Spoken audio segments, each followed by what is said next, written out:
How to call someone without showing your number on iPhone. To get started, first of all go ahead and open up the Settings application on your phone. Once you're here, scroll down to the end and tap on Apps. You can view all your phone apps over here. Now, scroll down until you find the phone option and tap on it.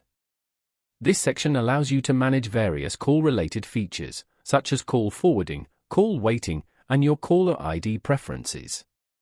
In the phone menu, scroll down to the Call section and tap on Show My Caller ID.